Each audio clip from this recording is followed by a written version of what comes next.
Okay, hello everyone, and I'm going to begin this.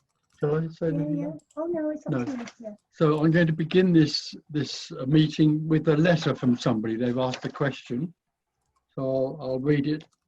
Tony, you said on April the 4th that your words pointing, the words you use pointing, are an attempt to illuminate that which cannot be known. Is that not just another more sophisticated expression of awareness becoming aware of itself? So I have to say, absolutely not, because as far as this is concerned, and as far as the Oxford Dictionary is concerned, the word awareness has the meaning of knowing.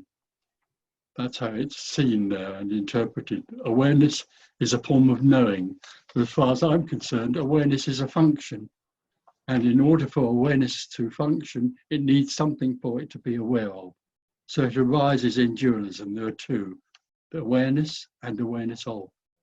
So when people talk about awareness and say that in some way or other, there can be an awareness of awareness, yes, that is still two things. The awareness of something called awareness, 1, 2, or the knowing of knowing. So as far as I'm concerned, awareness or consciousness are forms of knowing and don't have any relationship to what I'm talking about when I say that I'm going to illuminate that which cannot be known. And if you watch my videos, you will see that what is illuminated is that there's nothing that can be known because there is no knower. So there is no connection between this idea of awareness being anything to do with what I'm talking about, apart from describing what happens in the dualistic story. In the dualistic story, when the child is born, it becomes, after a little while, self-aware or self-conscious. And then it enters the world of knowing. I know I am a person. I know this is a chair. I know that's the sky. And that is the dualistic experience of the individual in that what I call a dream reality. The other thing you say is, in the same way, no thing, which is an expression I use, which you often call the beloved, well, sometimes, and which I call the benevolent void. Now, if you call no thing the benevolent void, I simply don't see that at all, because there's nothing benevolent about nothing. It doesn't have any feature or quality of any kind.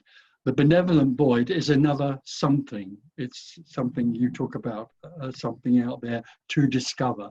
And of course, it's only benevolent and very good. Sorry, that doesn't come into my conversations at all. And certainly the sense of no thing or empty fullness doesn't even get anywhere near the idea of a benevolent void. You also talk about God. Surely no thing is another way of saying God. Well, you could argue about words forever and ever. And the problem with the word God is it's very much related to the idea of something in another position in a hierarchy, at the head of a hierarchy, which looks down on its creation that it's created, and watches what's going on and has a lot of influence in what's going on. So I never use the word God. Even the word no thing or empty fullness or the void or any of those words which I use, none of them are what I'm trying to express, none of them, because what I'm trying to express can't be known. It's unknown, unknowable. The empty fullness, all of that is unknowable. It can't be described. That's why what I communicate is not a teaching. Teaching is something that somebody thinks they know, that they can help other people know and have a better experience in their lives. This is not a teaching. This gives away nothing at all. There's nothing here for sale, as you'll discover in the next hour and a half. So that's all I wanted to say. And if somebody would like to ask a question, that would be fine. I have Kira coming in here. I'm actually just going to let 30 people in, so I'm just going to click that admit button. And Kira, I'm going to come to you now. I think You're up. You should be able to speak. Okay. Hi, Tony. Hi. So good to see you. I love your message. I've listened to it for years. There have been glimpses here, and so it's easy for me to believe what you're saying. I do get confused though sometimes when you talk about the me. I know that there's nothing being everything and that there is no one and no one is doing anything. But then at times you will say the me does this or the me is doing that. Can you elaborate more on what is happening then? Well, that's just a description of somebody who is in the dream world. They're in the dream world of the real. So when they're born, after a little while, they contracted energy enters the body, and self-awareness and self-consciousness arise. And then the tiny child, wouldn't put this into words, becomes separate, enters a separate world, the I am world. And sometimes when I'm talking about, when I talk about me or the I or the self, I'm describing something that seems to happen in the dualistic story. That's all I'm doing. There is no me, there is no I in those terms. The I, the me, the self is just an appearance. But when I'm talking about things that seem to happen in the apparent story, only the apparent story, not the real story as the individual sees the story, then I'm just describing what seems to go on in that dualistic world. But when I talk about me, as far as I'm concerned, it's the apparent me, the apparent I, the apparent self. I should use apparent almost before every word, but I won't, obviously. And it's really nothing doing everything. There's nothing apparently doing everything. Right. But in the end, of course, actually, when there is no longer any query or question, there is nothing happening at all. This is nothing happening. It only appears to be happening. It's Right. not real. Nothing is real. Right. Great. Thank you. Thank you very much. Okay, Sindhu, you're coming in fast. Okay, Hello, Sindhu, there you go. Yeah. Hello, Tony. Uh-huh. So I have a question about meaning and being. So meaning and being has been going on, I think, for some time. And I have been listening to you a lot. I have listened to a lot of other teachers as well. Your message, I think I understand a little more now than I did before. And so in this meaning and being, I guess there is a longing for the meaning to stop. And I know there's nothing that I can do about it. Maybe I'm trying to understand how it might happen or what I could do for it. So if you could tell me something about this. Well, I could respond to your question, but I'm not a teacher. This is not a teaching, so there wouldn't be any advice given. In fact, nothing at all is given in this meeting to anybody, because it's recognized from this point of view that there isn't anyone. There's no one listening. There may be a sense of someone who thinks they know that they're sitting there and listening to something that they can know, but in reality, that is living in the dualistic experience all the time. So if there's a meaning and a being that seems to be happening, there's nothing that can be done about that. That is what's happening. There's nothing that can be done about anything that's apparently happening. It is just apparently happening. No one is doing it. But it's interesting, when I was in that place before, then there was a sense of meing most of the time, or selfing, or being in the reality of what I thought was real. And then there was a sudden sense of something that was beyond that reality. And what happened here was there was a sudden recognition that what was happening in the apparent story, in the real story, in the me story, in the self story, was also the beloved, was also the whole. and there wasn't any difference. So I didn't then try and fight or escape from this sense of contraction. It was just all there was. And suddenly, whole thing freed up, and there was no one. But all the time I was holding on to the idea that I shouldn't be me or I shouldn't be a self. That was me holding on to itself. Me that wants to survive. So it'll find any way to survive in the body by saying, oh, you must get rid of me. It's really important you get rid of me, the self, because you don't want that anymore. And that's the way it links into you and holds on to you. So you can't make that happen. You can't make that realization arise, but that's what can often arise, that the sudden recognition that everything is that. Everything is nothing appearing as apparently something. I think I have glimpses of that too sometimes, where I may be taking something personally that might be happening and the meaning might happen, but there may be a sudden glimpse of, you know, that too is, but then there's still like a back and forth that happens. That's all right. That's all right. There's nothing wrong with that.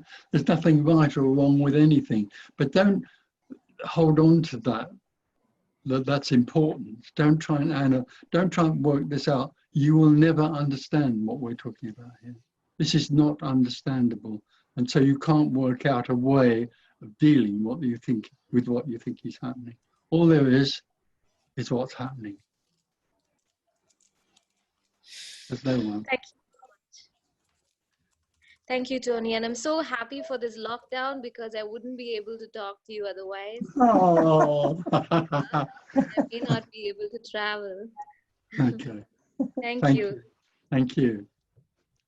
Okay, I'm just going to let a few people in who are trying to get in, and I'm Andreas coming in hot. Okay, is it me? Yeah. Hello, fine. Hi, Tony. Tony, I discussed your book, The Open Secret, with a couple of friends, and they said that the information which is written about in your book doesn't get into their brain. In other words, they seem to have a resistance to accept that it is 100% true. So my question is, if that which is written in your book is 100% true, is then everything that we heard in society or from spiritual teachers absolutely incorrect or false? There's no such thing as truth or falseness. There is only what is. The book is what it is, and the people who read it or misinterpret it or teach the idea of a path are simply what is happening. They're not right or wrong. They're not false or true. They just are what they are. Okay. But why then is it so difficult to accept that it is 100% true? For example, that we don't have free will and choice. It's not difficult. So it's not difficult, it's impossible. All the time you are in the I am dream, in the dualism, you live in a split world, better, worse, higher, lower. All of those qualities arise in dualism because they're no thing appearing to be split into two. And all the time you live in that world, you can't comprehend what this is about. And this can't be understood. This is not something that can be analysed and understood. It is a sense, and in some way or other, energetically, when people hear this message, and not often they don't have to, but when they hear this message, energetically, there's a blossoming into a boundlessness out of a contracted sense. And when that apparently happens, of course it isn't a real happening because there's nothing that is real, then what can be recognized in what is communicated is to do with a sense of something being communicated, not that it's analyzed as being true or false. Yes, thank you. Did I speak to you on the phone the other day? Yeah, we did, yes. Yeah. I have John coming in. John, get ready. And boom. Hi, Tony. Hi, John. If the me is apparently doing everything to get out of dualism, and the me knows that it is completely and utterly and as you say, wonderfully futile, why can't the me stop it? Oh, because the me is fascinated. When the me takes form as the child grows, it becomes fascinated with the idea that the me, the self, the I, don't forget the I, the self, the sense of individuality, is fascinated by the idea of its own success. It's also quite fascinated by the idea of its own failure, you may have noticed. Yes. And so it tries as best it can to succeed in what it sees as a real world, and it wants real success. It never will have it. It may have a little bit of it here and a little bit of it there, but in the end, in that dualistic world, it can't succeed except for a short while in a story. But the ultimate thing that it's fascinated with more than anything else and being successful with is enlightenment. I want to be enlightened. I want to be liberated. Yeah. And the awfulness of that is that all the time it is dualism, which me is, me, the I, the self, is dualism. It doesn't enter it, it just is dualistic. All the time it's in that split world. It can do nothing except run around a little wheel looking for something that it can find that will liberate it. But there isn't anything it can find that will liberate it because there aren't any somethings. There's only everything. And when the me suddenly falls away or is exhausted or it suddenly evaporates, there is that which is longed for. And two things at that moment happen. One is the recognition that there never was a me, and no path, and no enlightenment, and no liberation. And the other thing that arises, which can't be described, is that all there is nothing and everything simultaneously, which is beyond knowing. And is the ultimate freedom. It is the only freedom. And it's recognized that that's all there is. That's all there ever was. Even when I was rushing around this wheel looking for some answer, even rushing around in this wheel looking for an answer was also the beloved, was also nothing and everything, apparently appearing to be rushing around in a circle.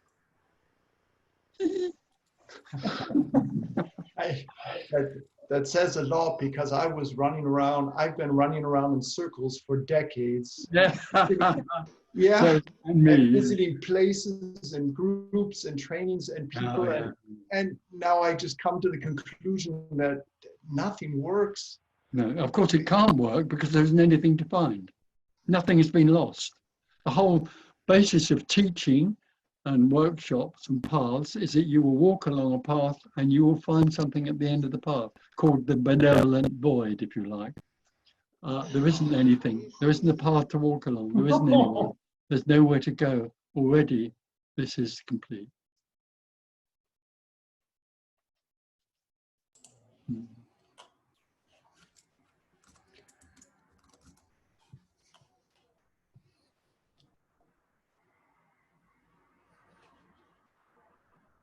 My audio.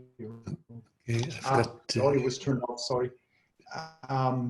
That fits because the apparent person in dual form was doing everything to change a person feeling well into a person feeling much better, and so there was a big attempt made by the me to escape what is. And so I wanted to ask you, yeah.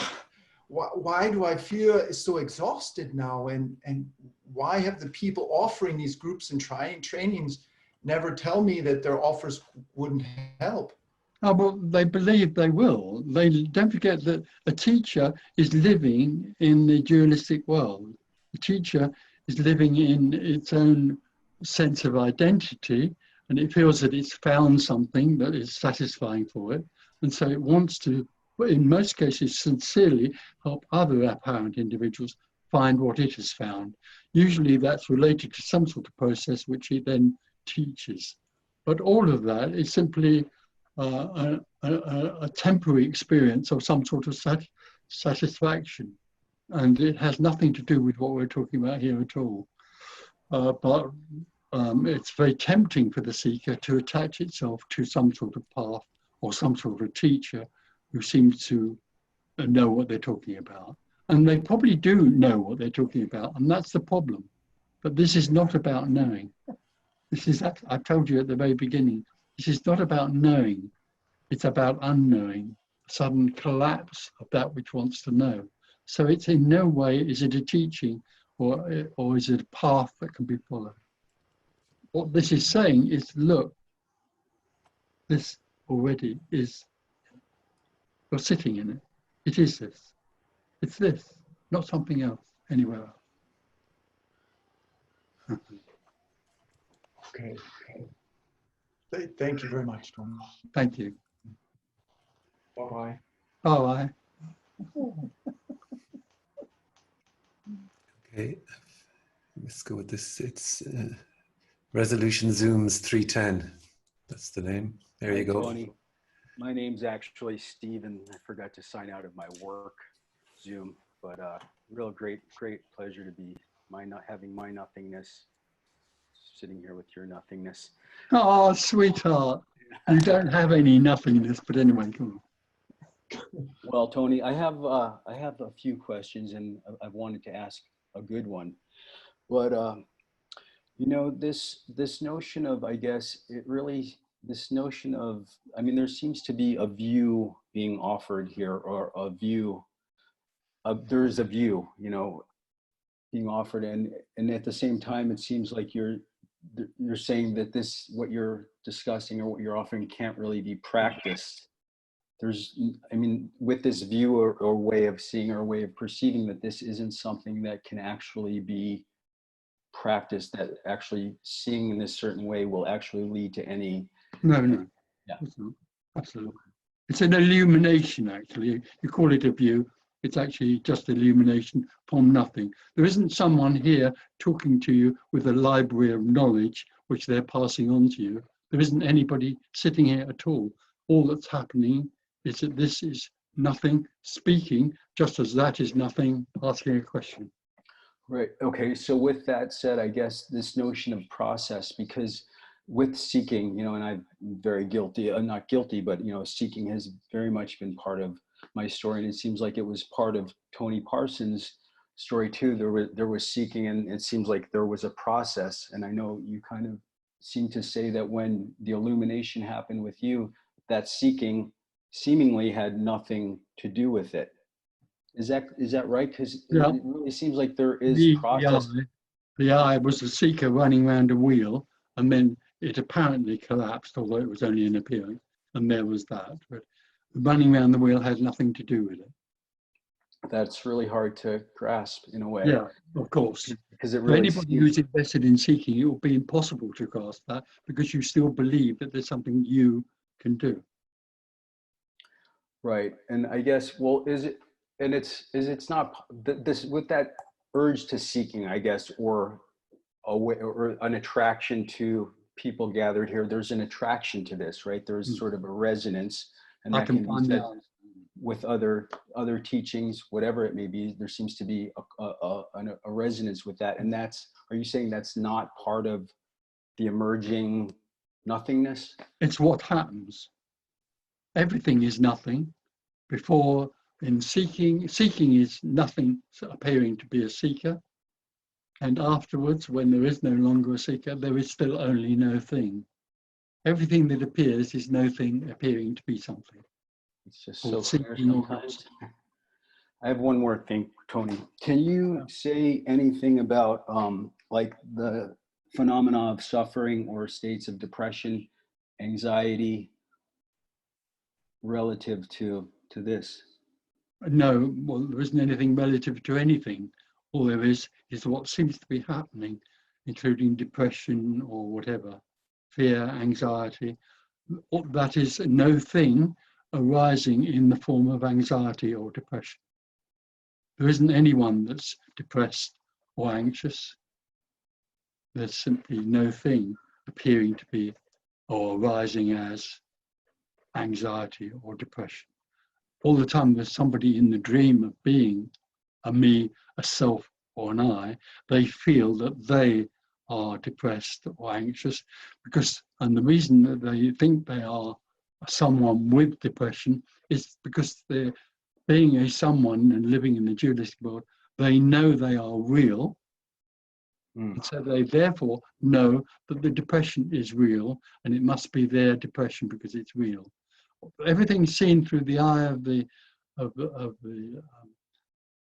person in the dream, of the individual in the dream, is seen as real. Other people are seen as real. The chair is seen as real. The sky is seen as real. Feelings are seen as real. Thinking is seen as real, and it's owned by them. The separate individual is a very rich man. It's more difficult for a rich man to enter the kingdom. It's rich with ownership of everything that happens. It's rich with ideas and concepts about how it can overcome those ideas.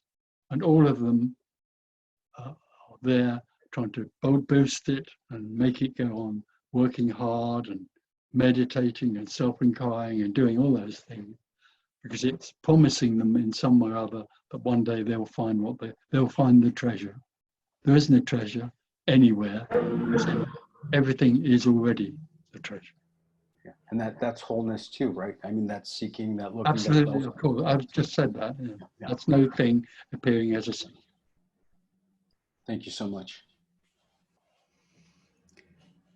Okay, I have Travis. Here you go, Travis. Ooh, nearly. Here we go. Is that working? No. Travis, you should be there now. Yeah, can you hear me? Yeah, yes. Hey, Tony. Hi, Travis. Hi, thank you for doing this. I'm not doing it. I'm not doing it. That's, It's what's happening. I didn't yes. choose with Claire, oh, we must go and talk to people. This is what we have to do now. It's just what's happening. Yes. There's no I had a intention. question. Okay, go on. Oh, it was more of a like so I'm in the military, and obviously people, they task me with all kinds of work and stuff. So I'm trying to understand it. That's obviously just what's happening, but there's something that still, like, oh man, now I have all this work I have to do. Where does the suffering go away with that understanding of that there's an apparent other individual that's tasking this with work to do? It still seems like there's frustration there and something that doesn't want to actually have to do the work. And so it's, even though I can understand that there's no them there, there's no apparent me within, over there, but how does that, it doesn't leave the individual with peace. Well, there isn't an individual, but do you kind of understand what I understand what you're saying, and I also see clearly that you're not really listening to what's being said, and that is that what is being communicated here is utterly and completely beyond any sort of understanding. So what you're describing to me with your work and that you do is a dualistic experience of the world. So you live in the dream of being a real person who has to work hard, all of that stuff, and that is the dualistic dream. And no amount of ideas about, well, this is just an appearance and it's not real. Any of those ideas are just ideas or beliefs in your head of how to solve the feeling of not enjoying what you're doing. You're still in the dream, and there's nothing that can take you out of the dream because the dream isn't real anyway, and there's no way out of it. There isn't anything that collapses. There's no such thing as liberation or enlightenment. There is simply the empty fullness, and within that empty fullness, there are apparent individuals who struggle with their lives because they don't enjoy them, and they try to look for an answer. There is no answer. There is only what is. Wow. Okay. I get. Yeah. Okay. So it's just happening. There shouldn't be a resistance to it. Ah, It's no, just, no, no. well, Here you go again. Now yeah. you're starting it. So you're not really listening to this. You're still coming out with ideas. Oh well, this is only happening. There shouldn't be any resistance to it. Now you're again trying hard to be a certain way so that your life works. Forget it. Just forget it. It's not going to happen. There's something else utterly beyond any idea of you having to do anything in order to discover that all there is freedom. Yeah. Yes. Yeah. Something resonates there. I Oh, see resonant. it. I can't put it into No, words, I but can't. But yeah, I can't. I think. Thank you, Tony. Okay, I have somebody without a name. That's Nameless. Get ready, Nameless. You're up. Oh, I did not have a question. Is it me now? Oh, you didn't have a question. Well, no, I can. I didn't ask yet for a question, but that was really nice. The last thing you said. Oh, Okay. I don't know. Don't worry, you don't need to ask a question if you don't want to. it's all right. You don't have to have questions. What did you have for breakfast? No, I would only like to express that I just felt a bit checkmate. Mm. Like if Checkmate. Absolutely. Checkmate. when you said you were just being, I don't know if that helped or whatever. I don't know. I'm a bit annoyed. Yeah. I'm annoyed. Yeah, I'm super absolutely. annoyed with myself and my own and this investment. And then you just said, like, stop it or something. Like this will never. And that just sort of, well, that's not a question, but it's, I feel checkmate. Good. Yeah. Good. Great. Okay, someone with a question. Thank you. Thank you. Jenny, coming in hot. Hi, hi, Tony. I'm from Australia, so thank you for doing this meeting. I'm up at 1 a.m, so that's good. I just wanted to ask, so quantum physics, you know, the apparent solidity of objects at our bodies, you know, the uncertainty principle, you know, that if I know correctly, it's, you know, the more accurately you can measure the speed of something, the less accurately or the less you know where it is in space and things like that. Anyway, okay. I'm just getting at so our bodies, things, the table, everything, every object is actually not solid at all. It's just and you can't know it. Yeah, it just, you know, our senses perceive it as solid, but again, I feel like, you know, I understand that's just a function. That's just something the brain does, but it's essentially, it's unknowable. There's nothing solid. There's nothing real. Absolutely. Our bodies are not solid. Nothing is real. Everything is an appearance. Everything is nothing appearing. Yeah. Whatever you're looking at is nothing. And I was just watching an ant, you know, a little tiny ant, and they go about, they just do, but there's nothing in there. You know, they just everything, you know, every time you watch nature, I have that sense because they're apparently doing, but there's no one in there. No, the only thing that in the whole of this appearance that thinks it is an individual that's doing something of its own conscious free will and choice is the human being. Everything else is simply being. Is being. Trees, ants, horses, doesn't matter what it is, everything else but the human being. Uniquely, the human being has a sophisticated enough brain to abstract a sense of being an individual. That's what's unique about it. and directly that the individual or the human being arrived on the earth, and within a very short time of presuming that it was a human being, what also arrived on the earth was dualism. Mm. And what you see in the world today is dualism working very hard. It's sort of chaotic and so on, because, but it's only an appearance, it doesn't matter. It's the beloved appearing as dualism. Mm. It's only the human being that uniquely experiences being a real thing. I am a real thing. And, you know, that arises out of that apparent contraction. And it's like that energy to claims everything, you know, grabs everything. Try to know. And we're not aware of it. So it sort of misconstrues everything. Is that how the me works? You know, it misconstrues. Well, the me works and in total confusion, yeah, because it's working in dualism. Everything is split. So it's always trying to make everything work, and it never needs to be made to work because it already is divinely complete. And yeah, I mean, not to, so it's negation. It's negating. Negating, no subject. No. It's all it knows is dualism, so it reacts and responds from that.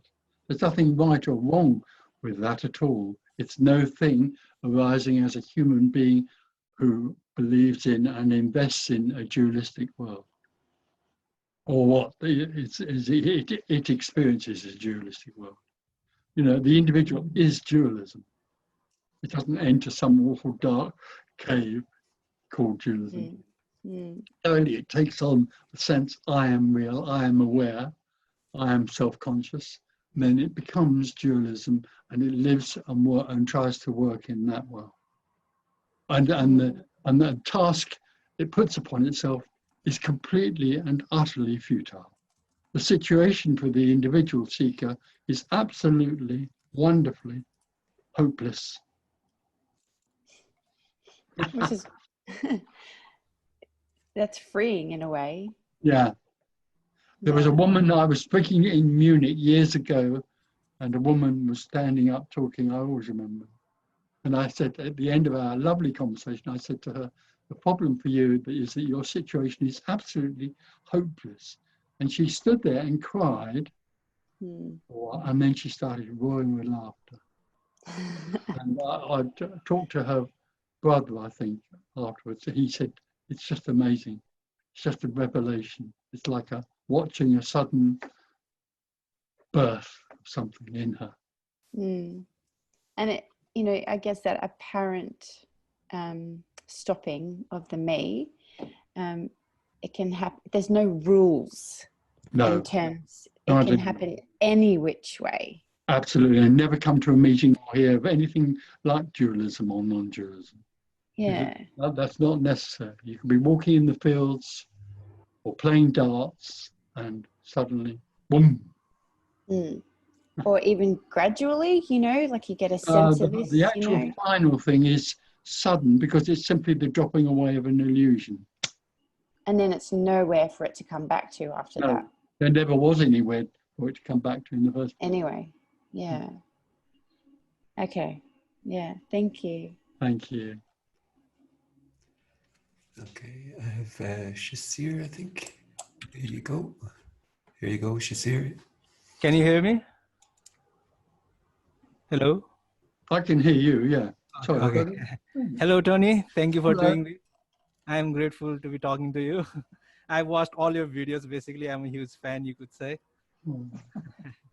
So you start all your videos, you start all your talks with this is all there is, right? So, and what is happening is all there is. So I wanted to know, like in one video, I heard you saying, when you're in a lift, that's all there is. So basically, right now, even now you're saying like in your room, you're in that room and that's all there is. And you can see me through the screen, but you cannot.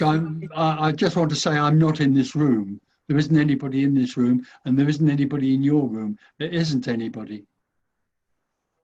Okay, but still, there are these sensations, right? There are these visual sensations and all this. No, they're not mine. They're sensations. Just sensations, right? So there are sensations of your room let's say over there, just for language purpose, and there are sensations over here. But that person cannot perceive the sensations that are over here, right? Not at Isn't all. that true? Not at all. But they aren't anybody's sensations. They No, are no. just what is happening. Okay, what is happening is that, like, for example, there are sensations of my fingers in my body, let's say, okay, or sensations of this keyboard. But there are no such sensations over there. This keyboard over here, those sensations are not over there. How can you say that this is all there is when you cannot, when this sensation is not over there? Do you understand what I'm trying to say? Yeah, absolutely. And there isn't an over there or an over here. There isn't an over there and an over here. All there is nothing being what is. All there is empty fullness. But how can There you isn't say a there that or here. There aren't this is any all there locations. is? This is all there is when you know, you cannot, or figuratively saying, you cannot sense what is over here. Like, you cannot see my room, or I don't let's need just, to. like, I how am can you say every. There isn't anyone here that needs to. I am everything already. You are everything already. Who would need to go there to see a yeah, little bit you of know, everything? but the difference is that you can say you can say that with so much conviction and with so Oh, much confidence, but I cannot say that, right? So oh, right. where is that difference coming Oh. from? It comes from nothing. It isn't from somebody with convictions. It comes from nothing. If it was somebody from convictions, I would suggest you turn the television off and go and play darts, because that would be ridiculous. I see a lot of teachers speaking from their own convictions, but this isn't coming from anybody's convictions. This is straight out of no thing, Oh. just like everything is. But it's not a held knowledge or belief. It simply is a response. If you notice, if you watch this video at the end, you will notice that whenever anything's asked, the response comes straight out. Boom. It's never, Yes, I I've don't noticed try that. and work out the answer, because there isn't an answer and there's nobody here to work it out. It just comes straight out of nothing. Especially while doing artistic things, it comes out like that. I've felt it. Not Yeah. doing Yeah, I have one more question. Yeah. Yeah, like when you say there is no self. Be spontaneous, yeah. Yeah. Okay. For example, you keep on saying that there is no self. Then I have heard, and we basically understand the idea that there is no self, or even science explains it in some way. But even knowing that deeply, why does the illusion persist? I mean, is it like a bad habit? No, knowing that there is no self is only another piece of knowledge. It's an understanding. It has nothing to do with the energetic shift from a contracted sense to the boundless freedom. So Knowing, is it like a bad habit due to culture? The way no, we no, sweetheart. No, it's just what you've learned and you believe in as an individual in the dualistic reality. That's all. So does it have to do nothing with the wrong. way we're brought up as children? No, none of that has anything to do with this. It's just the total collapse of all of individuality and separation. And then what are your thoughts on the idea that there is a fundamental ground of being called awareness that is Well, at the did you come in at the beginning? No, I don't remember. Oh, so all right. So I talked at the beginning about awareness being a function within the dualistic world. Awareness is a function of knowing. I know I am a real person. I know that's the table. So that's a function in the dualistic world of thinking that I am real and I'm living in lots of other somethings that are also real, the sky, my thoughts, whatever else. It's not seen that everything that is arising is only an appearance of no thing. It's believed and felt that everything is real through awareness. And awareness and consciousness, focused awareness and focused consciousness, go on supporting and reinforcing the sense of separation. That's all they do. And how do you perceive space and time? Is it the same There is way? no time. Time is an appearance. It's meaningless. Like you do not perceive a past, like what I No, did there's past. no path. Why would there be a path to that which already is? How are you going to walk down a path to that which already is when walking down the path is also what is? There isn't a path to somewhere else. There isn't anything else. There is only this. And do you perceive a space like 3D space? Do I foresee Three-dimensional, spirits? no, three-dimensional space. Can you repeat? Three-dimensional. Three-dimensional. Do you perceive space as everyone else, like distance, space? You see space. I don't see anything. I don't see anything. There is no one here. All there is what is. Space is a measurement. Like you don't feel the distance between one point and another? I don't see the Distance between one point Yeah. and another. I don't see it, but there is a distance between one thing and another. Apparent, but only apparently. It's not real. There's nothing that's real. Okay, thank you. Thank you. Okay, Richard coming in. Hello. Oh, hi, Tony. It's Richard in Hereford. Oh, Richard in Hereford. Hello, Tony. How you doing? Lovely. Oh, great to see So you. lovely Great to see you. Yeah, great to speak to you. So, first of all, I love the paintings on the wall.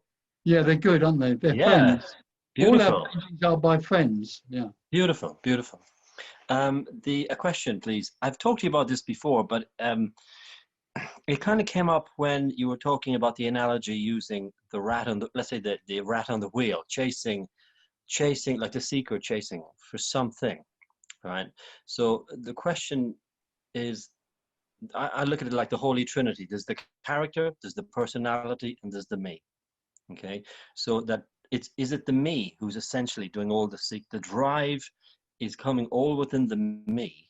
Yeah, a sense of And- separation. It's driven by its own sense of separation. When the child becomes an individual, one of the things that it feels is separate from everything. It doesn't necessarily recognize that, but it grows up in that world of separation and becomes dissatisfied with it. And that's what drives it round the wheel, looking for the end of separation. It's looking for oneness, which is the end of separation, but only intellectually. That's just a word. Well, those are just words. Yes, it's the me, the self, the I that it feels separate that wants to end the I, the separation. But unfortunately, the I, the self, and the me are all dualism. They're not dualism. They don't enter dualism. They are dualism. It's like a strange, beautiful trap, isn't it? It's like a it's a beautiful trap. You hate it, but it's well designed. Yeah, well designed. Yeah, well. But on that, you said that people look for something to get relief from the suffering, right? One of those things, it's tempting to say, is that it's tempting to come to you as you're the something, right? Yeah. In order, if we hear something magical out of your mouth, right, that will affect the me here, and some idea will drop, something might shift. Then it seems like such a strong pull to think that something could happen here, right? Now, even for me, I've had some glimpses, but I feel like it's like saying I've had chips. So what? Nothing. It's just it's another thing, right? So it doesn't seem to make a difference. Well, nothing makes a difference all the time. There's an idea that there should be. Say that again, please. Nothing makes a difference. That nothing can make a difference all the time. There's an idea that something needs to be different. I think. Right. I never remember. I love that. Thank you. you. All the time you're invested in something changing, you are a seeker trying to change something, and nothing needs changing at all. Everything is already whole. Everything is already complete. Okay, super. Thank you so much. Thank you, Richard. Lovely. Bye. Give us a ring sometime. Thank you. I will. Bye-bye. Bye. Jackie, you're up. Okay. Hi, Jackie. Hi, Tony. It's Jackie from Ireland. Oh, Jackie. Yeah. Hello, darling. Hello, darling. I still love you. You still love me? Yeah. That was going to be my question. Regardless of everything. I was going to. And can you see me? No. Oh, because I put a party hat on just to be here with you. Send me a photograph. Yeah. No. Okay, will do. Okay, I think I've come up with a question. yeah, just in, are we kind of basically alone in, you know, Totally. in the world of me, In the world of dream, in the world of me, no, yeah, dualism, totally, yeah. and not in the world of dualism. But in when the dream of me being of me falls away, there isn't anything that's alone or lonely. There just is everything. There's an in loveness with everything, but no, there is nobody in love. But all the time there's an individual, they're totally and utterly alone. Yeah. Because I was wondering if it was just because me and my partner aren't getting on. No. But it does feel, I don't know, it does feel like, yeah, there's an existential kind of aloneness in it all. Yeah. Nobody can know, no one else can know what it's like to be you. Ever, ever. And then when you fall away, it doesn't matter anymore because it's just oneness. And it's kind of interesting, like in this meeting, like there's, like my brain won't engage at all with it. It's like there's no, it's like it's lovely to see you, but there's nothing. It's like you might as well be talking about, you know, football or something. That's good. That's great. Yeah. Good. Yeah. Yeah, it's a good job I love you, because then that makes me want to hang out with you. Yeah, that's very important that you love me. Yeah. Mm. All right, darling. Cheers. Okay, sweetie. Bye. Mm. Oh, okay, Matthias. Matthias. Hello, can you hear me? Here I am. Can you hear me, Tony? Oh, I can hear you. Oh, good. I just didn't know. So, Tony, I met you 2 years ago in Munich in 2018, I think. And the first time I came in contact with the teaching, it really struck a distant chord. And I told you about a few glimpses I had in. No, he's gone. He's gone. Again, here I am again. Okay, so you had a few glimpses, you told me. Yeah. Yeah, and then really being this very present moment and seeing everything new, a spider coming along, it was completely new. Nothing was disturbing. There was this truck running by. It all belonged to the whole thing. Mm. But then 20 minutes later, this judging me came back, and I knew I appreciated this experience. And there's a lot of resistance in the mind to accept this. But somehow I know very, very deep inside there is really no purpose. There's meaninglessness in all things we are doing. There's meaningless in all aims we have in life, because you get there and what? So what? So what? So my question actually is there any, can we do something to accelerate the energetic shift? No, of course, come on. You know that's ridiculous.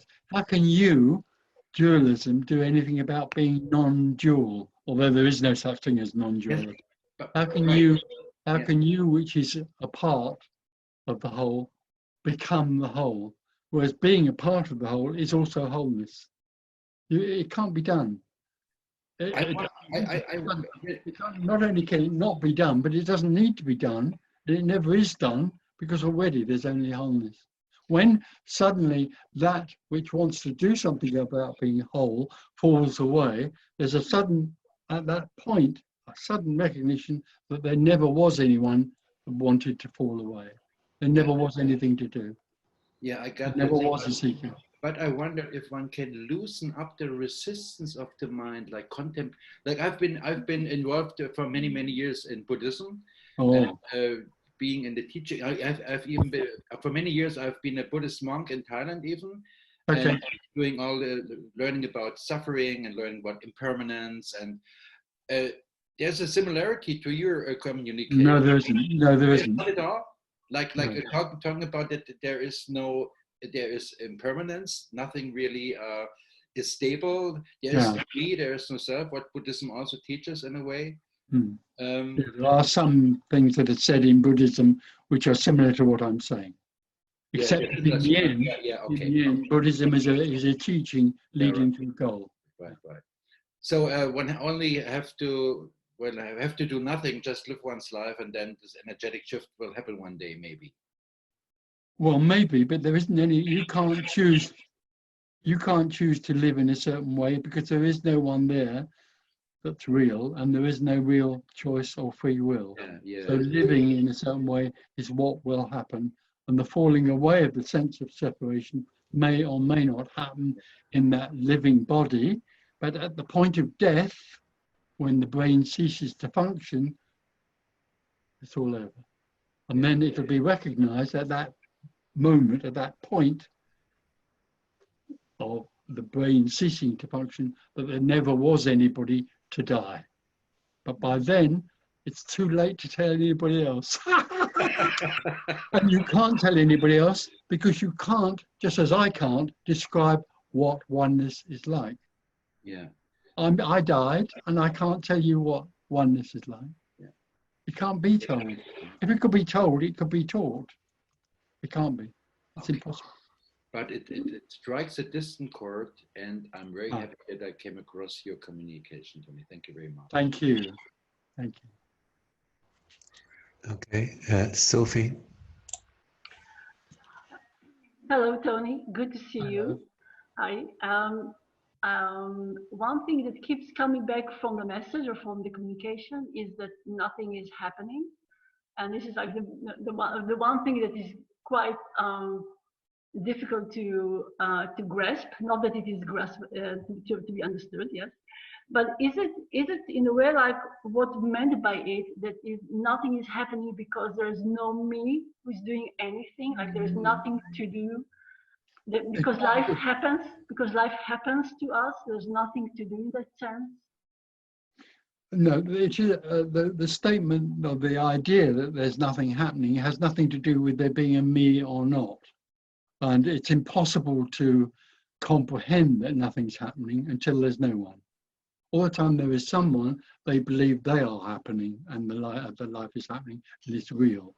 When that falls away, then people do ring me up when there is the person that was a person who is no more a person, ring me up and say, Tony, I realize now, which I could never comprehend, what you meant by the statement that nothing is happening. It's absolutely obvious to no one that nothing is happening. Wow. But did you say like it has nothing to do like if you have a me or no? That like nothing is happening, it doesn't have to do with the fact, it has nothing to do with me, no.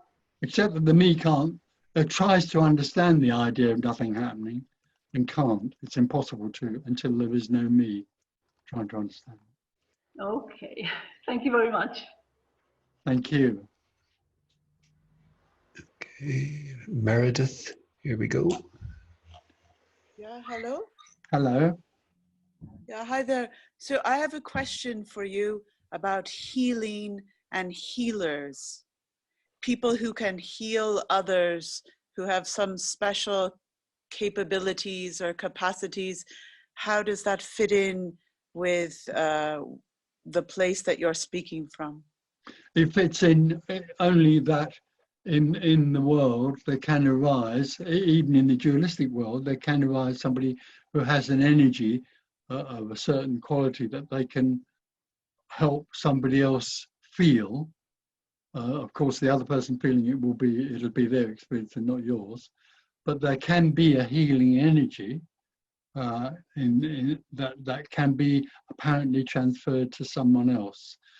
Even, you know, in any reality, there's energy of all kinds happening, a richness of energy, and that energy is not anybody's energy. It's just energy in the whole, which can have a certain influence which could be contracted, and another influence which can be boundless. And in the world, you could call that a healing energy. Why not? It doesn't matter. Okay, and so, but in a particular so-called individual who might have these capabilities, it's simply energy concentrated in that so-called person. Yeah, they don't actually have it, but it's there. Okay. Nobody okay. has anything. Right. So yeah, no, but to me, this is an important distinction Yeah.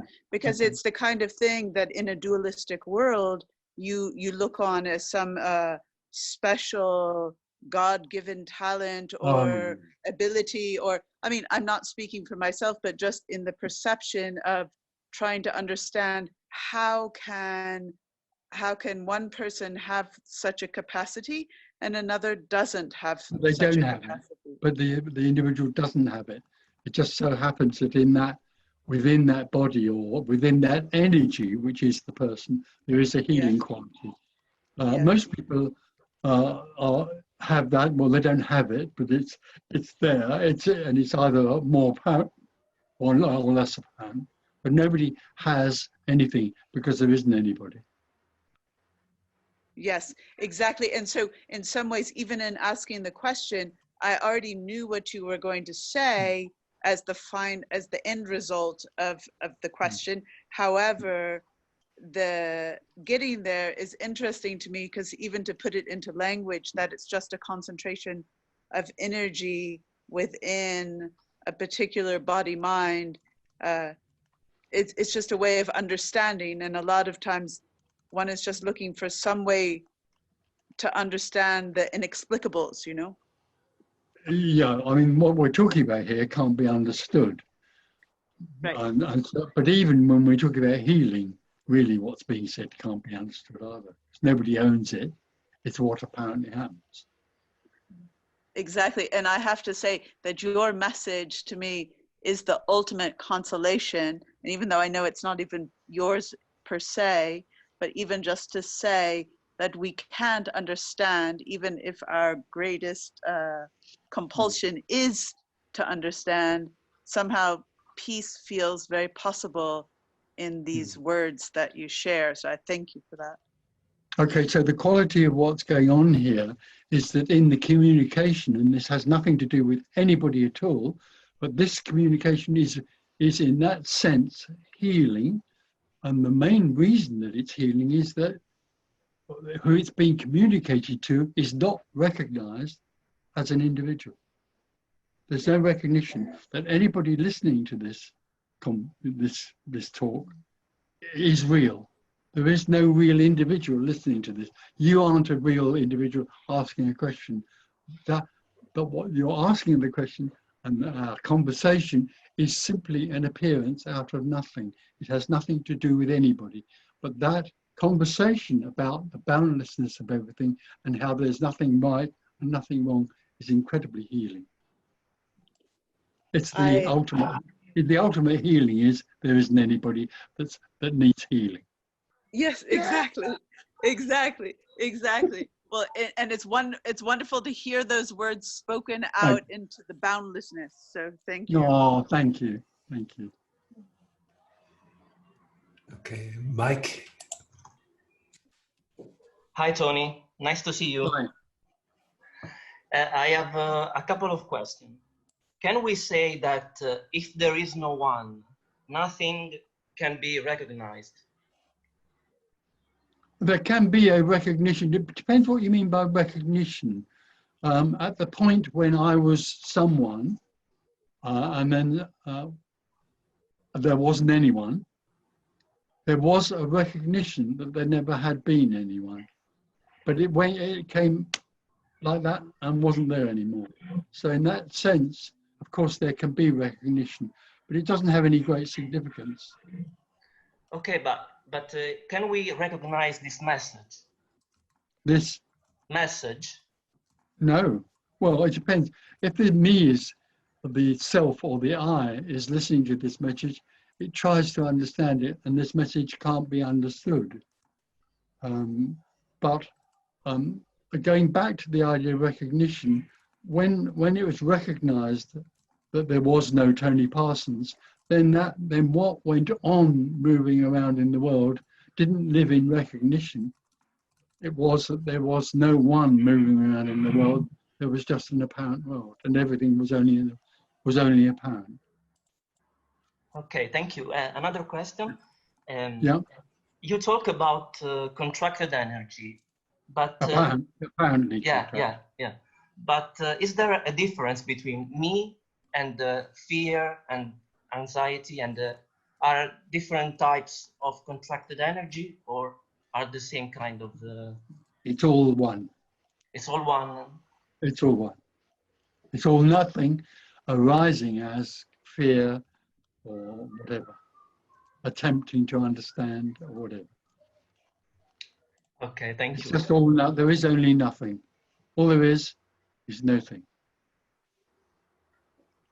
Which is also, at the same time, everything. Everything is nothing, nothing is everything. Okay, thank you. Okay, I have Jocelyn. Hi, Tony. Can you hear me? Yeah, Jocelyn. Yeah. Yes, Jocelyn. Yeah, I had muesli for breakfast. Oh. I had.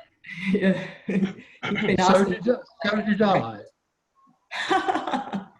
With banana? Not this time, no. But before that, I had toast and marmalade. I don't know whether you know, but I'm recognised as a leading expert in Europe of the quality of marmalade. It's something I know a lot about. So every morning I have marmalade, and the best marmalade of all is the one that Claire makes. And I'm not saying that. It is the best. Yeah, cool. But I can't tell whether you're serious about having the. I'm not serious about anything. No. There is nothing serious about anything I've said so far. Except the quality of the marmalade, of Claire's marmalade. So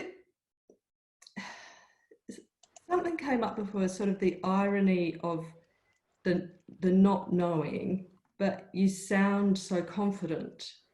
But I don't know. I just want to be clear about it. There isn't anything that knows anything. You're talking to unknowing. And it sounds confident. Well, when somebody asks a question, the response comes out of unknowing, believe it or not. The response comes out of nothing, because all there is here and there is nothing. And when somebody asks a question, the response comes out. And when other speakers and teachers are talking, it comes out of nothing as well. I don't know. I don't know that. That's got nothing to do with me. I know, no, it's nothing to do. But if I'm coming out of nothing, they're coming out of nothing too. Everything is coming out of nothing. Everything's. That's what I mean. Everything's coming out of nothing. Yeah, but also if there's a teaching energy, that is also nothing. And in that energy, there will be something taught based on the belief, which is also nothing, that that person is real and they have found something important or precious and they want to teach other people to find the same thing. That's also nothing. But also what is nothing is that which points out and illuminates the misconception that there is someone who is real, who can find something called liberation. That's also nothing. Yeah. Yeah, and I kind of get that, but you all sound so confident. So I'm not. Yeah, but that's what you see. I don't mean, but I mean a lot of, yeah, that's right. So as me, I see a lot of speakers sounding confident in the same way. Okay. And so then all I've really got to go with is like that sort of resonance or whatever it is that's sort of different from the recognition of confidence. Yeah, absolutely. Which ironically is kind of sounds like knowing. It can often sound like knowing, even though the message is not knowing. Okay, so that's what's happening then. Yeah, yeah, yeah. Apparently. Apparently. Yeah.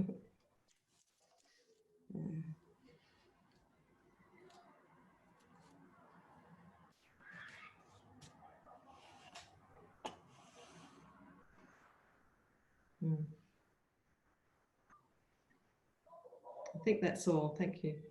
Thank you. I have a young man called Joey. Fast. I'm so sorry to take up time from other people, Tony. I really am. Hi, Jerry. Hi. Hey, I was Hi. going back and forth with Frank whether I should ask a question or not, and I said I won't ask because I'll take away time from others. And then he says, "Oh, pity." Oh, So I said, there "I'll aren't ask." any others. There aren't any others. It's something that you said to me, and something that you said earlier. It's like when you were in meing and being, and there wasn't anything that was trying to stop the meing from happening, and it's Well, almost there like was. Yeah. it's almost like that had lifted off something that Okay. there's anything wrong with the meing. No, there's nothing. Of course not. Meing is no thing. And it's It's the impossible to stop beloved. it anyway. Of course it is. And anyway, why would you stop it if it is the beloved? Yeah.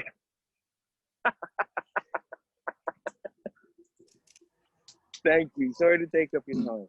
I love Lovely you. to talk to you, Jerry. Love you. I have Senna. Hi, Tony. It's Senna from Sonoma, California. There's so Hiya. many questions, but they seem to have gotten answered. I think you said something about, were you talking about the me when you said that there was nothing that knows what it is to be you? Is that the me? You said something earlier when someone talked about loneliness. Is it because of the feeling of loneliness? Is that uniqueness of being a me that is lonely? Yes, the uniquely the me, the self, the I. Don't forget this isn't just me. It's the self, the sense of self, the I that feels separate, can also feel lonely. Yeah, yeah. And the suffering is the me. The me is, that's probably why the me wants to get out of me, is because The suffering is actually basically the sense of separation. The sense of separation is the basis of suffering. yes. And one more is the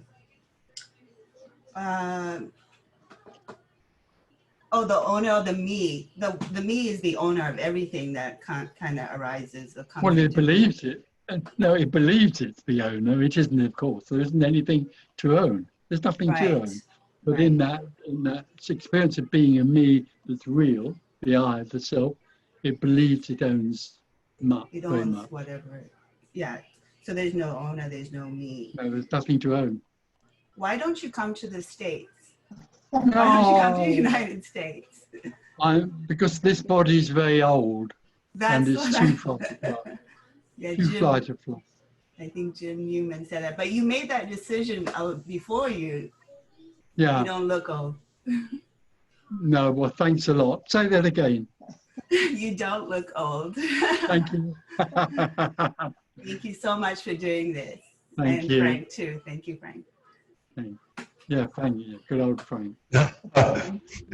Nicholas coming in. Hi there. So my point really is an observation more than anything. It seems like everything is just happening in the sense that it's happening in the moment and you see it slightly afterwards. Well, no, there isn't a moment. There is no time. Time is just an appearance, but all there is what seems to be happening. And it only seems, it's only an appearance. The sense, I suppose, of something static or like a story seems to be partly because of objects, since that, so you can close your eyes and you open them and they're still there.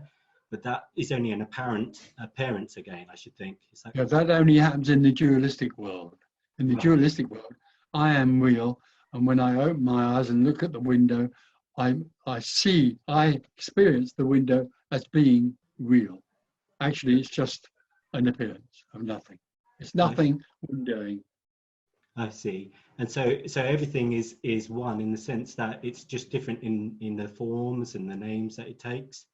And the emptiness of the fact of there not being a me could it be that it is just everything happening as it happens? Well, there isn't any. In the end, there actually isn't anything happening, but it appears to be happening. It's nothing in this happening because There's nothing happening. because nothing really matters. Of course, nothing matters because there is no meaning or purpose. That's the freedom. Nothing matters.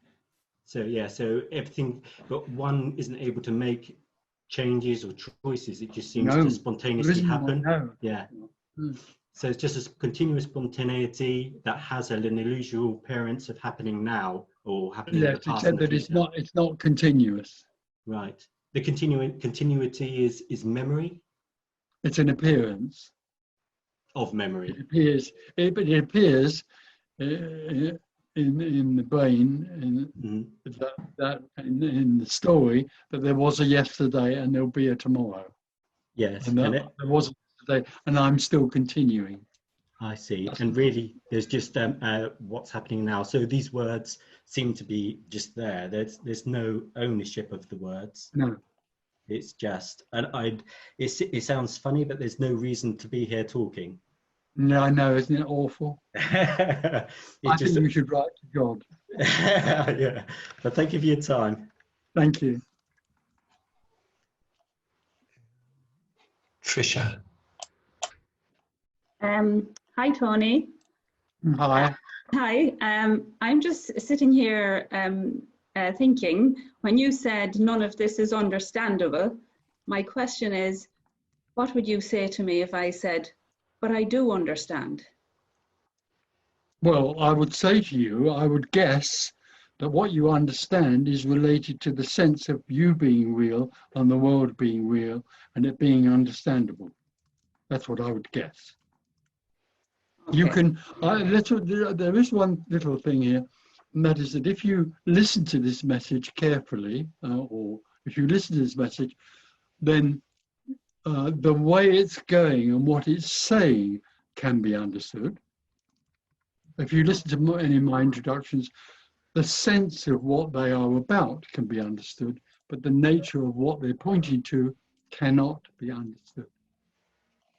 Okay. Yeah, okay, that makes sense. Okay, thank you. Thank you. Jackie, I think. Jackie, you're in again. Here you go, Me? Jackie. You're Yeah, in. hi. Tony, it's me again. Well, you're not allowed to go on twice. No, I am, Tony. No, I'm I'm special. joking. Go on, Jackie. Just how mad it is that there's no one there. Like there's no one. You know, we're asking questions of no one with no location.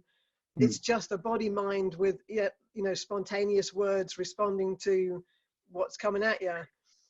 I don't know. And it's the same with you. You are nothing else talking. It's funny how like I kind of get a sense of there being no one there. That the Tony form is there's no one there, but it feels another big step to get a sense of that being true here. It's not a big step. It's not big. It's colossal. Yeah. But it's about your death. It's about your death. Yeah. It's because I get there's definitely a sense of there's no control here or even identity, but there's still something that lives in the dualistic world. Yeah. Maybe there's a little bit left. Yeah, and like you say, it doesn't make any difference how big the me is. Like a big me can go just as easily as a little me. So there's no consolation in that. No. But how like with this, whatever comes out of there, it's completely meaningless, and there's no help, and there's no, like we might as well be just telling jokes or, doing something else. There's nothing meaningful about this meeting. No, there's no value in this, just as there's no value in your joke. There's no value. Yeah, I think that's why somehow my brain won't really engage anymore. It's like, yeah. But still, it's nice to see you. Yeah, and you. All right, Dannon. Thank you. Cheers, mate. Cheers. Okay, Young, you're up. Hi, Tony. I've just read a book called The Doors of Perception by Aldous Huxley.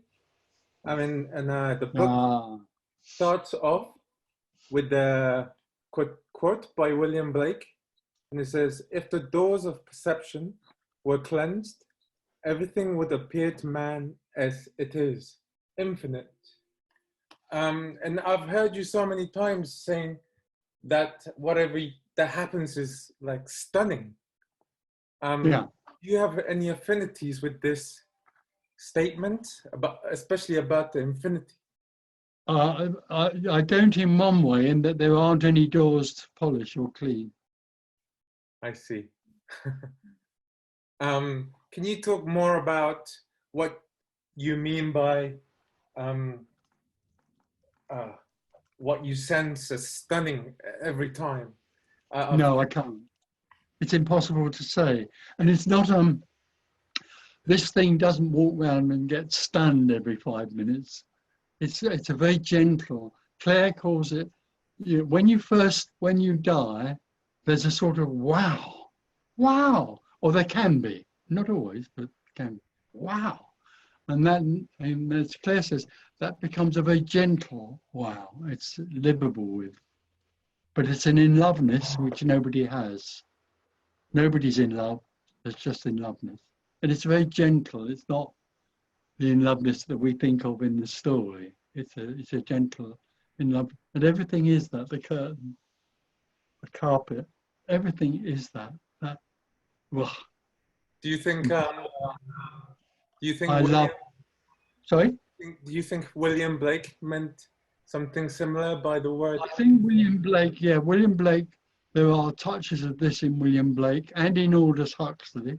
There's no question for me. I used to read like mad Aldous Huxley, The Island, with the birds going now. Yeah. But they touch that, and there are many things that do touch this. Many things: Christian mysticism, Buddhism, Zen Buddhism, Lao Tzu, Hopong, all that lot. Somewhere they touch this, and then they move away and try and teach it, and that's the trouble. The only thing I would say is that for me, I have never come across a teaching which you could call attempts to talk about non-dualism, although there is no such thing as non-dualism. But Lao Tzu, Longchenpa, all that lot did talk about what we're talking about here, but they always added some sort of advice for the person or some sort of teaching for the person. And I can't find anything back in those days that didn't do that. Now, what I also have to say is that very recently, there's been a communication coming out in this apparent world, which has no sort of teaching at all. It doesn't offer anything at all. It confirms that everything is utterly meaningless and without purpose, but it doesn't address itself. It doesn't address, this is important, it doesn't address itself to a person as though the person needs to learn something. That's unique and has only in the last decade arisen. And I think I get the sense that it's partly to do with something that's going on in science, although scientists are still in the story, something to do with the fact that scientists have recently discovered no thing, and they don't know what to do with it. They're trying to measure it to see what they can do with no thing. Interesting, just recently, it's been established that there is such a, sorry about it, but there's such a thing as no thing. So there's been amazing openness and discovery in the scientific world, but it's still couched and offered in terms of a story, because essentially the scientists themselves, especially in particle physics, it's very much available if you look that up on YouTube, but it's still offered from the point of view of somebody, a scientist who is a person being in a story. So it's, but there's some sort of energetic link that's going on in the last so many years that's brought about this message, which is completely and utterly impersonal and has nothing and doesn't recognize that there's a person or anything to teach. And it's a very rare communication, which in the main in the world will be ignored or dismissed as a bit of mysticism or something like that. You know, there's so many amazing people out there now, scientific, logical people, giving messages and writing commandments, and the religions are still abounding. So this communication, which is nobody's communication, is a very rare and unique communication, which will be in the main ignored or dismissed. It has to be. The me doesn't want to know. Yes, I haven't heard anyone else talk about this other than you and Jim Newman, who I believe is your disciple. No, he's not my disciple. No, God, no. I wouldn't have any disciples. How could I have a disciple? A disciple is somebody who attaches themselves and follows. Oh, you were joking. Sorry. Good. Okay. Another question. Was there anyone that suggested this illumination to you? Obviously, there wasn't a teacher, but was there an illumination before you had the apparent liberation? Was there another apparent physical person? No. No. But in some way or other, when I was younger and I was a seeker, I already had the feeling what I was being taught by teachers was not really the answer. And I had a strong feeling that this wasn't about me learning something and trying to change something. But when I was also reading people like Longchenpa and those sort of people, Zen Buddhism, there were parts of what they were saying which rang a bell. And so it seems as though out of that suddenly I was no more. Thank you, Tony. Thank you. Okay, Anita, you're up. Hi, Tony. Good to see you. Hi, yeah. Hi. I'm very happy with these meetings. It's like you say.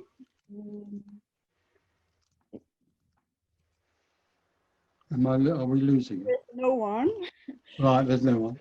And this message, it's really opening my heart. So I'm very happy with that. Okay, thank you. Thank you. Okay, 1 second. I have Gabor I'd forgotten about. Here we go. Here you go. Hi, Tony. Hello. It's Gabor here. Can you hear me? Yes. Okay. Thank you. So actually, I don't have a question. I just want to express myself shortly that since this meeting has started, I'm just laughing here in my room like crazy and shouting that I love you, because it is so much to be in this, let's say, illumination. That is so much happiness going on inside. So, thank you. That's all. Okay, thank you. Thank you. Frank, have you got anybody else? I have 2 more. Okay. So will I go ahead? Would I go ahead with the? Yeah. Okay. Let's do 2 more and then. Okay. So I can't remember Resolution Zoom's 310's name, but he's up. Hi. Well, I have a question, but I also have a suggestion. I don't know if you're ever going to write any more books, but there's a rap band from LA called NWA, and they have an album called Straight Outta Compton. So I thought if you write another book, you can call it Straight Outta Nothing. Oh, great. Okay. My question, I have a couple little questions. I'm curious about when Tony Parsons, the apparent Tony Parsons, the day in the park you talk about in the Open Secret, when there was the kind of death of Tony Parsons, And I wonder, like, after that happened and you went home and had dinner, I mean, was there a radical shift in values, or what was apparently happening and how the life was lived, or was it just pretty much the same as usual? Okay, it was a glimpse. I didn't have it. Nobody has glimpses. Glimpses happen and then you come back usually, not always. And then I came back, but somewhere from then on, like that first glimpse was a confirmation of something that I had a strong feeling about anyway. So there was a sort of relief in that. I still went on as a seeker and went on trying to seek. And also now I wanted to repeat what had happened before. And I believed I could. Of course I couldn't, because actually nothing did happen before in the glimpse. You can't make nothing happen. So that's what it was like. Okay, and then the other question I have is about, there is an experience here in the past maybe 5 to 10 years of like very different energies present on the planet, and it's an apparent sort of evolution seems to be happening. And is that just what's happening, or is I just wonder if you can speak to that, because there's a lot of really different energies this one sort of experiences. No, you're right. I'm sure there are the whole, as far as I'm concerned, everything is just energy. Everything. And it varies tremendously how it seems to present itself. But it's only nothing in the form of energy. And as far as evolution is concerned, evolution, like time and space, is just another appearance. It's not real. It's just nothing apparently evolving or appearing to evolve. I have a sense sometimes of that nothing becoming more or learning more. There's a sense of that nothing learning more about itself. No, not at all. Nothing in these terms is not a something which learns things or has intention. In the terms that I use nothing, again, we're back to this, it's not expressible. It's empty fullness. It's everything and nothing. It's the relative absolute. It's the voidless void. It's the formless form. It can't be described, but it doesn't have any attributes or values of any kind because it is already everything. It's inconceivable. Thank you. Thank you. Is there more? Yeah, there actually is two more of Ella and Damien. So Ella, I'll just put her in. Okay. 1 sec. Here we go. I'm unmuting and muting. 1 second, Ella. Here we go. Hi, Tony. I'm in San Diego, and I haven't been with you for since the first of the century when you were here, and like this, like live. So this is lovely, and I'm so grateful to Frank for doing this. Thank you. Now, the first time somebody read a little bit of your book in her living room many years ago, and it just resonated immediately. And so all these years I've been, checking out, trying to keep up with you, and after you quit coming to the States. And this question, though, keeps coming back to me. And it was in one of I have some recordings of your visits to the States. And in one of them, you talked about your story, some of your story.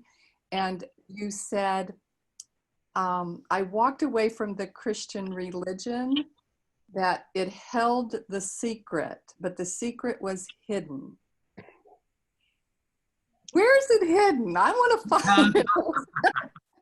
Okay, so if you want to find where it's hidden, you need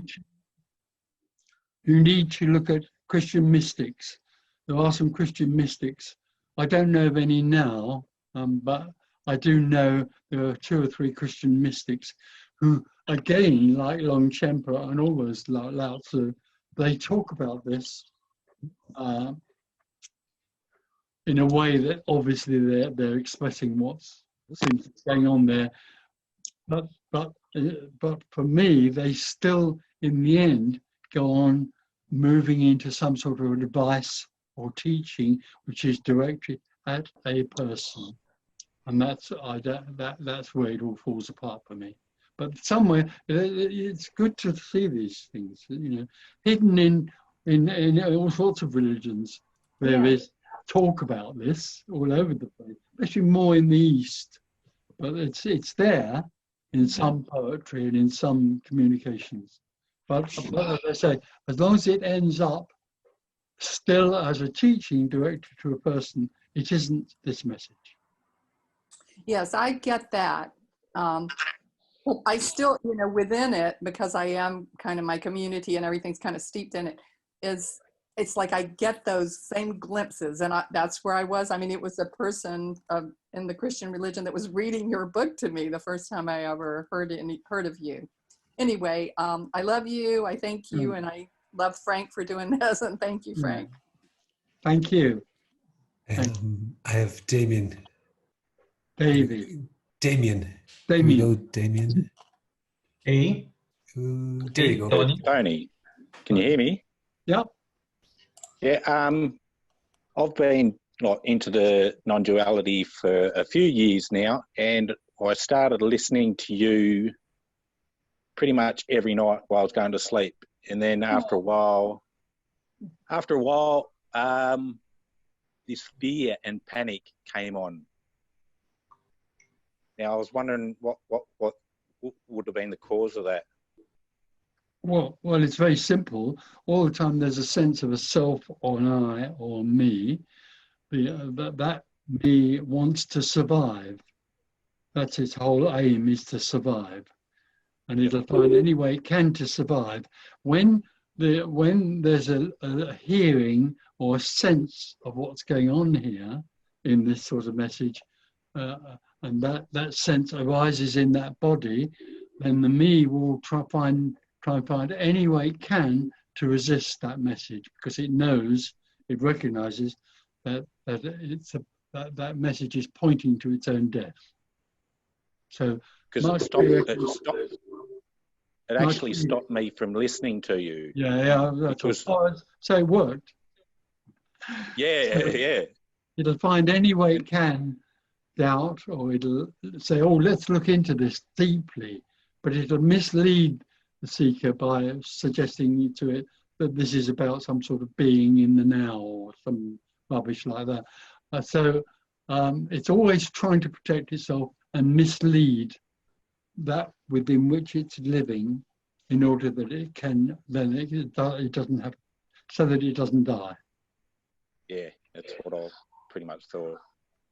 I just want to say thank you very much. It's Okay. about 2:40 over here in Australia, so I stayed up just to have a chat. Well, thank you very much, and thank you everybody for listening. I just wanted to say that what we're talking about can't be understood. It can't be taken home. There's nothing you can take from this and reuse to get anywhere, because there isn't anywhere to get to. And the reason there isn't anywhere to get to is because what you long for constantly is all there is. It never came, it never went away. It is this. Thank you. Yay. Thank you. Thank you. Tony. Thank you. Tony. Thank you, Tony. It's unmuted, everybody. Tony. Thank you so much. Bye. Thank you. Bye. Thank you. Nothing. Tony. There you go. Bye. Love to you, This is Tony. gone. Oh, this is. No, she's Tony. gone. Thank you. Thank you. Thanks a lot.